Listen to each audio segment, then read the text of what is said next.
പരിചയമില്ലാത്ത ഒരാളെ നമ്മൾ എങ്ങനെയാ മനസ്സിലാക്കുക? എന്താ ചോദിക്കാൻ? ഒന്നുമില്ല, വെറുതെ തോന്നി. ഈ മനസ്സിലാക്കുക എന്ന് പറയണത് ഒരു സിദ്ധിയാ. ചിലർക്ക് ആളുകളെ മനസ്സിലാക്കാൻ ഒന്ന് നോക്കിയാൽ മതി. ചിലർക്ക് ഒരു ജന്മം ഒന്നിച്ചു കഴിഞ്ഞാലും മനസ്സിലാവില്ല. എന്റെ ഇടത്തേക്ക് പറ്റിയതാ. 1 കൊല്ലം കൂടെ കഴിഞ്ഞിട്ടും അയാളെ അവക്ക് പിടികിട്ടിയില്ല. കർമ്മഫലം എന്ന് സമാധാനിക്കാം.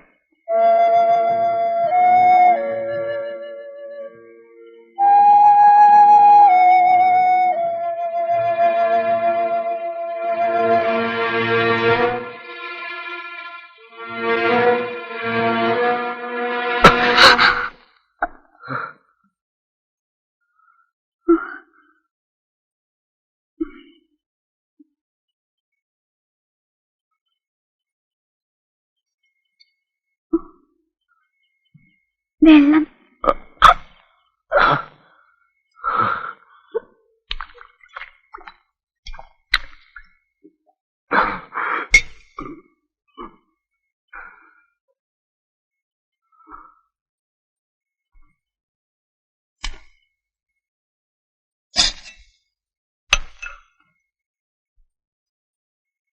നെയ്തിച്ചോറാണ്. ദാ കഴിച്ചോളൂ.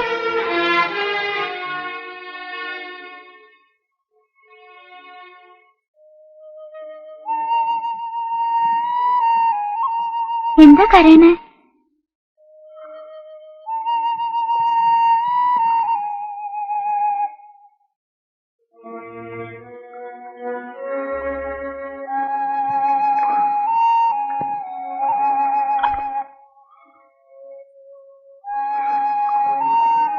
നിങ്ങൾ ആരാണ്?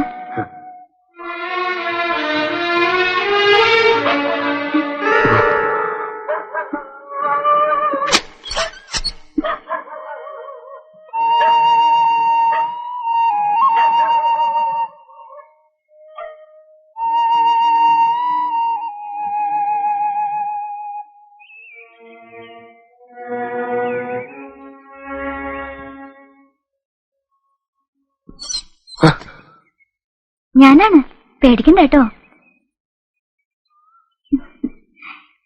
ഇവിടെ ആരുമില്ല. വേണമെന്നുണ്ടെങ്കിൽ പുറത്തേക്ക് വന്നോളൂ.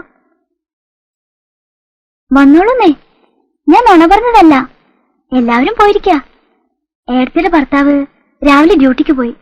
ഇനി 2 ദിവസം കഴിഞ്ഞേ വരൂ.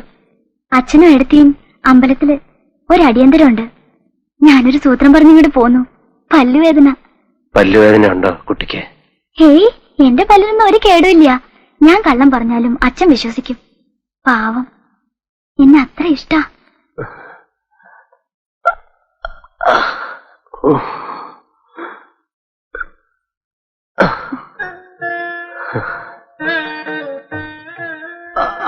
മുറിഞ്ഞിടത്ത് നല്ല വേദന ഉണ്ടല്ലേ?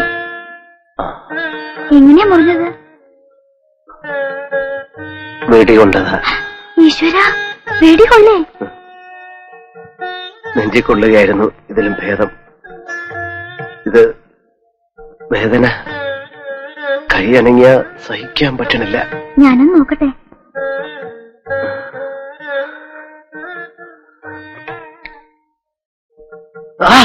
ഇതിനുള്ളിൽ ഇരിക്കണല്ലോ. തൊട്ടാൽ അറിയാം. എല്ലില് കൊണ്ടിട്ടില്ലാന്ന് തോന്നുന്നു. എങ്ങനെ അറിയാം? എല്ല് പൊട്ടിയാൽ ഇങ്ങനെയാ. നീര് വന്നിപ്പോ കൈ ഇത്രയുണ്ടായിനെ. ഓടിക്കളിച്ച് വീണ് എന്റെ ഈ കൈയുടെ എല്ലൊന്ന് ചിന്നിയതാ ചെറുപ്പത്തില്.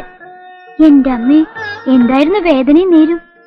ഇത് എല്ലില് കൊണ്ടിട്ടില്ല, ദശയിലാണ്. കുട്ടിക്ക് ഇതൊന്ന് എടുത്തുതരാം.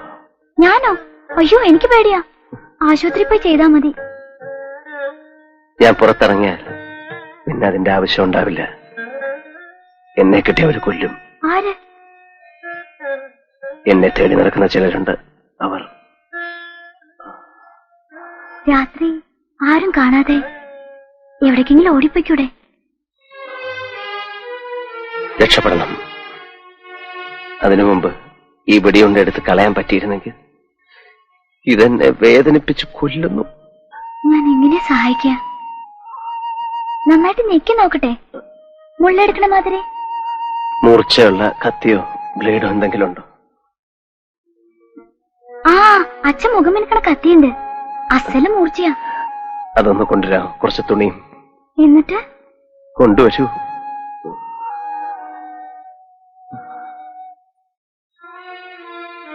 കുട്ടി. ഒന്നുമില്ല. പറഞ്ഞോളൂ. കുറച്ച് മദ്യം കിട്ടിയിരുന്നെങ്കിൽ മനസ്സിനൊരു ധൈര്യത്തിന്. അല്ലെങ്കിൽ വേണ്ട, കത്തി കൊണ്ടുവന്നാ മതി.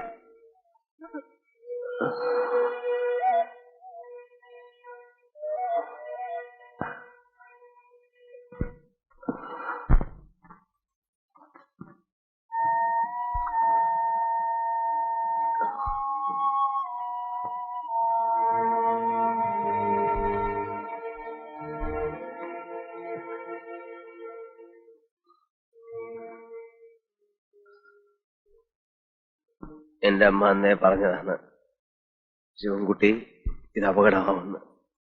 കേട്ടില്ല. എങ്ങനെ കാശുണ്ടാക്കണം എന്ന് മാത്രമായിരുന്നു മനസ്സിൽ. കടങ്ങൾ വീട്ടണം, പ്രേമയെ കെട്ടിച്ചയക്കണം, നല്ല വീട് വയ്ക്കണം, എന്റെ അമ്മ സുഖമായിരിക്കുന്ന കാണണം. അങ്ങനെ 1000 മോഹങ്ങൾ. അബുവിനും അതെ. എല്ലാം തകർന്നു പോയി. പണം ഉണ്ടെങ്കിൽ എല്ലാം നേടിയെന്ന് വിശ്വസിച്ചു. ഇപ്പോ പണമുണ്ട്, 20 ലക്ഷം രൂപ. ഏതോ ഒരു ഭാര്യത്തെ വെളിച്ചമില്ലാത്ത തട്ടുംപുറത്ത് പൊടിയും മാറാലയും പിടിച്ചു കിടക്കുന്നു. 20 ലക്ഷം രൂപയുള്ള ഭാഗ്യവാൻ, ലക്ഷപ്രഭു. 3 ദിവസം ഒരു തുള്ളി വെള്ളത്തിന് ദാഹിച്ച്, ഒരു പിടി ചോറിന് കൊതിച്ച്. ഇപ്പൊ എല്ലാം മനസ്സിലാകുന്നു. ജീവിതം ഇതൊന്നുമല്ല. അത് കാശും പണവുമല്ല, വലിയ വീടല്ല.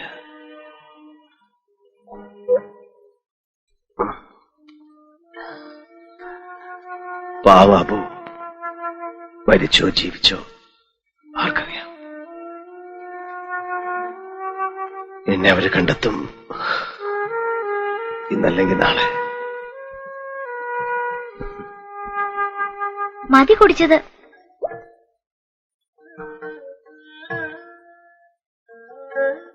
പേടിയാവുന്നുണ്ടോ കുട്ടിക്ക്? ഇത് കുടിക്കണവരെ എനിക്ക് പേടിയാ. ഏടത്തിയുടെ ഭർത്താവ്, അയാൾ എന്നും കുടിക്കും. പിന്നെ എന്തൊക്കെ വൃത്തിയോടെ പറയാന്നറിയോ? അസത്ത്. അയാൾ കുപ്പി അന്വേഷിക്കുമ്പോ ഇനിയിപ്പോ എന്താ പറയേണ്ടി ഈശ്വര? എന്നെ പേടിയുണ്ടോ? സത്യം പറഞ്ഞ ഇപ്പൊ കുറച്ചു പേടിയുണ്ട്. പേടിക്കണ്ട. അറിഞ്ഞുകൊണ്ട് ശിവശങ്കരൻ ആരെയും ഉപദ്രവിച്ചിട്ടില്ല. ഞാനിന്ന് ജീവിച്ചിരിക്കുന്നത് കുട്ടിയുടെ കാരുണ്യം കൊണ്ടാ. മറക്കില്ല, മരണം വരെ മറക്കില്ല. ഇയാളുടെ കഥ മുഴുവൻ പറഞ്ഞു. എന്റെ പേരോട് ചോദിച്ചില്ല. സ്നേഹലത എന്ന ശരിക്കും പേര്. തങ്കമെന്ന് വിളിക്കും. അച്ഛൻ തങ്കക്കുട്ടിന്ന്. തങ്കം. തങ്കം തന്നെയാണ് കുട്ടിയുടെ മനസ്സും. കൊല്ലുമെന്ന് ഭീഷണിപ്പെടുത്തി. എന്നിട്ട് ആരോടും പറയാതെ എന്തിനാ ഇത്രയും ദയ എന്നോട് കാണിക്കുന്നത്? അച്ഛനോട് പറയണം തന്നെ വിചാരിച്ചേ.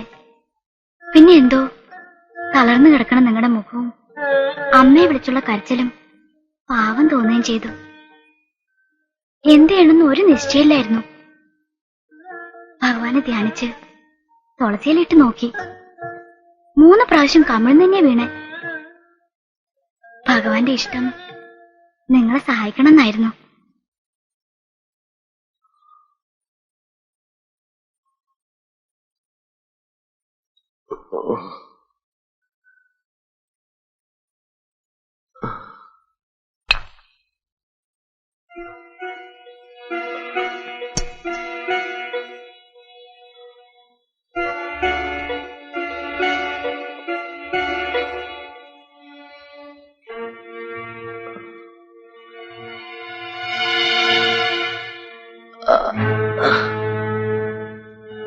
തങ്കം, ഈ കത്തി ഒന്ന് കൃത്യമായിട്ട് വെച്ചേരാ.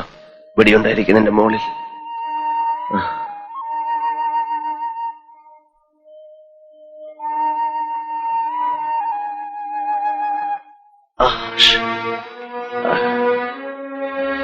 ഷർട്ട് വേണേ കയറിക്കോളൂ.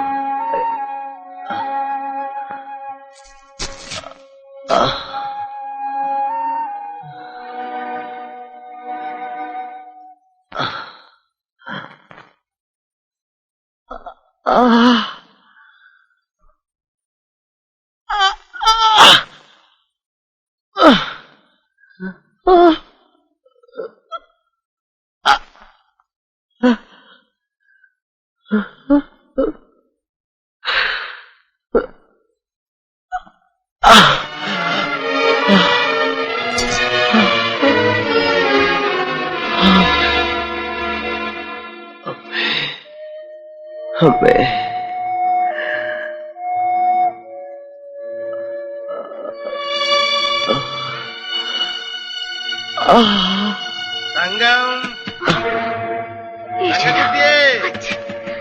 ഇത് പിടിച്ചോണ്ട് കിടന്നോളൂ. അനങ്ങരുത്.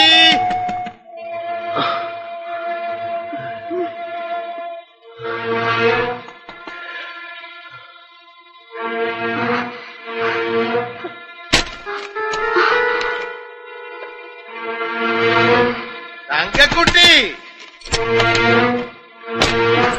ഇത്ര നേരായി വിളിക്കണ്. ഈ വാതിലെല്ലാം അടച്ചുകൂട്ടി എന്തെടുക്കായിരുന്നു? ഉറങ്ങിപ്പോയി. ഇങ്ങനൊരു ബോധമില്ലാണ്ടാ പെൺകുട്ടികൾ ഉറങ്ങാ? പല്ലുവേദന കുറഞ്ഞോ നിന്റെ? കുറഞ്ഞു. തിരുമേനി ഒരു മരുന്ന് തന്ന് ഞാനത് ശശിധരന്റെ കയ്യിൽ കൊടുത്തു വിട്ടു. ഇവരിവിടെ വന്നപ്പോ വാതിലെല്ലാം പൂട്ടിയിരിക്കണു. വിളിച്ചിട്ട് അനക്കമില്ല. ഭയപ്പെടാൻ വേറെ എന്താ വേണ്ടേ? ഓട് പൊളിച്ചിറങ്ങി നോക്കിയാലെന്താന്ന് വിചാരിച്ചതാ ഞാൻ. പെൺകുട്ടികളുടെ മനസ്സാണേ, തോന്നാബുദ്ധി എപ്പോഴാ തോന്നുന്നു പറയാൻ പറ്റില്ല. ഇന്നലെ മാസികയിൽ വായിച്ചായിരുന്നു എന്ത്? ഒരു കഥ. ഒരു കഥക്കാരൻ. അവനോട് ദേഷ്യപ്പെടേണ്ട, നിവേദ്യം ആയിക്കൊണ്ട് പോവുക.